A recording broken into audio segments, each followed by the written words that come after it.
I went to this party, and here shows up this guy, and he's walking around with his Stetson hat on, and he's got a vest on, and he said, come here, man, I got something. And I thought, wow, what's this guy got, you know? And I go over there, and he pulls this bottle of Southern Comfort out of his coat, and we took a nip, you know, each of us on this stairwell. And I was looking at him, and he had that same shit-eating grin that he always has. It's kind of like a like he's up with something, you know. And Darius has always been that way. And then after that, you know, we were kind of like brothers, you know. And he was, you know, a few years older, and then Darius called me one time when I was in Sacramento, and he says, hey, he says, you want to join a band? A working band. He says, we don't make much money, but we have a lot of fun. And that's when I packed everything up, and I moved up to Nevada, and I parked my truck at the Craft Guild, and I joined Sutro. So I remember the first time I met Darius. It was down at the old Craft Guild at the bottom of the hill, and I'd heard about the band, the Sutro band, and saw a poster. I was a busboy at the Carson Nugget and in trouble with my draft board. And I saw this poster and I thought, oh, these guys must be having some fun. And so then I went down there and saw them and ate 12 peyote buttons. And they were hard at it. And to this day, it is the funnest band I've ever seen. And I've worked in entertainment pretty much ever since. I actually met Darius back in 1972. I was in a band called Slim Melons, and we opened for the Sutro Sympathy Orchestra. They were playing in the schoolhouse down in Silver City. They used to play naked back then. All the bands were naked. It was amazing. It was a requirement. It was a big old night at this funky dive bar on North Virginia Street, and that was my introduction to Darius and him making music and the quality of music being made in this town. It was kind of my introduction into the Northern Nevada rock and roll scene was right there that night. And then we got in, and I saw the Wranglers, and when I saw Darius and Johnny Fingers, and I saw those guys, and they were just a blast. And it was just, I was pretty new to Nevada at that time, and it just really brought me into the history of this place, and it seems like some of the tradition. For some reason, I always remember my father on stage, always playing music, the band just rocking it. I heard this great band, and they were doing great music, Stones covers, and that's the first time I saw Darius on stage, you know, with Johnny and Michael Clark, and Derek, I think, was playing with him at the time. And I was just totally blown away. I just, you know, really loved the kind of music they do and the energy that they put into it. So when I got married in 1988, I asked them if they would play at our wedding, and they did. And, you know, I mean, I've known Darius since then. We've been pretty good friends. I mean, we've played music together a little bit. And, you know, in your life you have a variety of icons, you know, people who teach you a lot and represent something about music.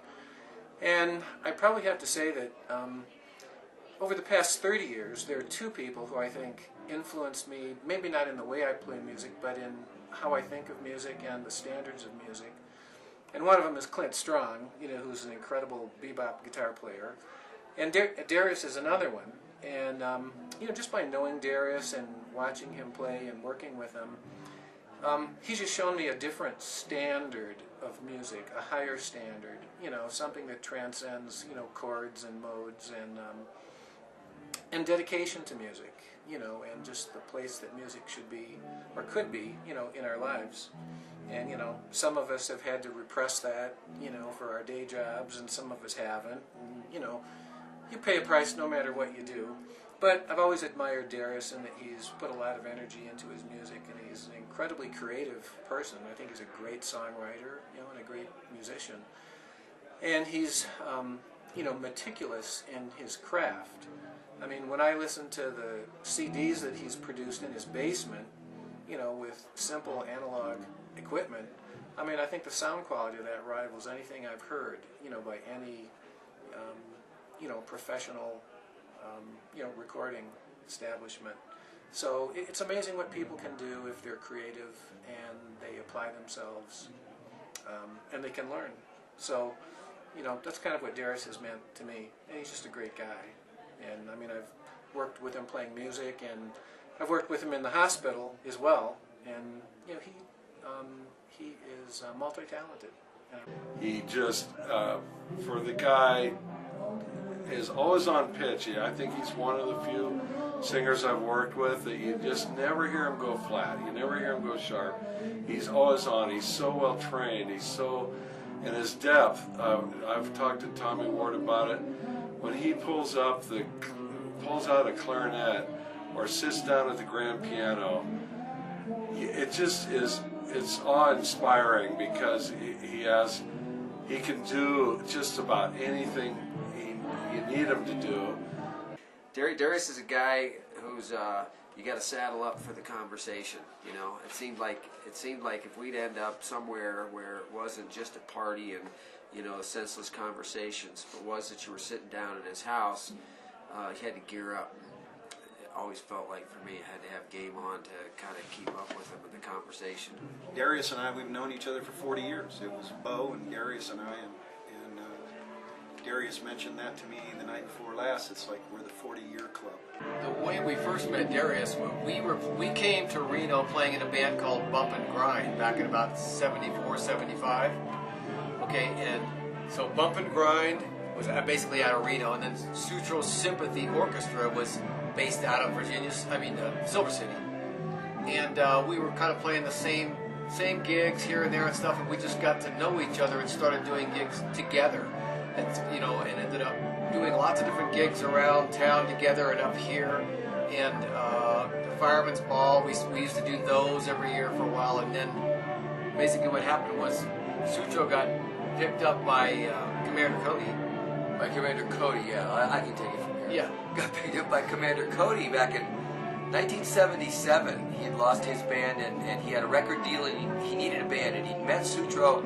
He saw the Sutro band play in the city somewhere down San Francisco, liked them, remembered them, and when he needed a band, he called. He had, I think, Darius's phone number. Actually, he called Darius, and they had a drummer at that time, Bones Jones, and Sutro did, and they went with Commander Cody, did a gig, and he didn't like the drummer for some reason, whatever. And so they called back to Reno, and they knew me. I was in Bump and Grind. They said, "Hey, Fred, we need a drummer. We either have got to find one, or he's going to get one." So Darius and Michael Clark called and asked me if I wanted to join up and go, and I was like, "Heck yeah!" So then that was sort of where we sort of fused sort of the bands, actually.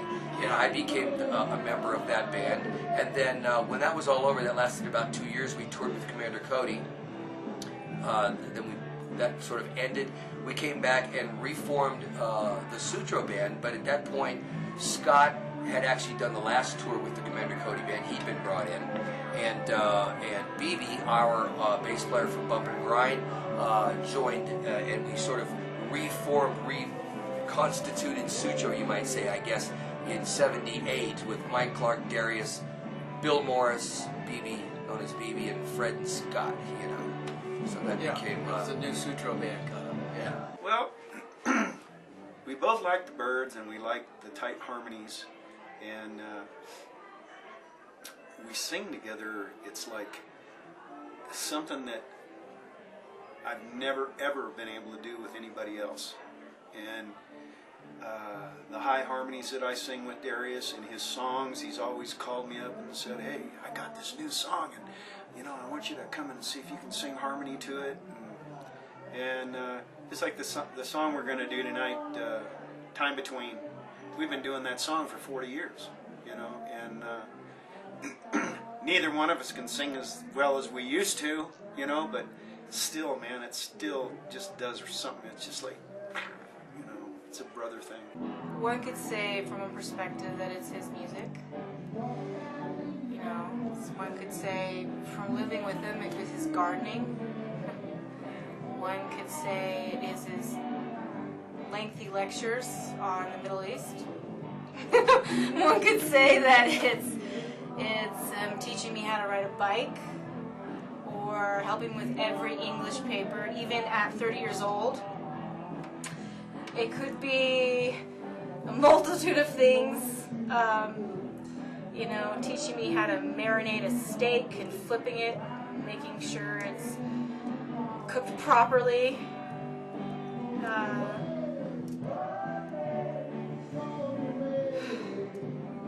Teaching me values and morals because I'm the daughter. But I think from everybody's perspective, whoever you are, whether it be family member, friend, progeny, he's going to leave something pretty spectacular aside because he is an extremely charismatic person. I'll tell you that much. He's always been the guy that could either play bass or guitar or sing, and he's always just been a top-notch musician. You know, I mean, he's just a great musician. I mean, he's a good piano player. He's the best musician I know.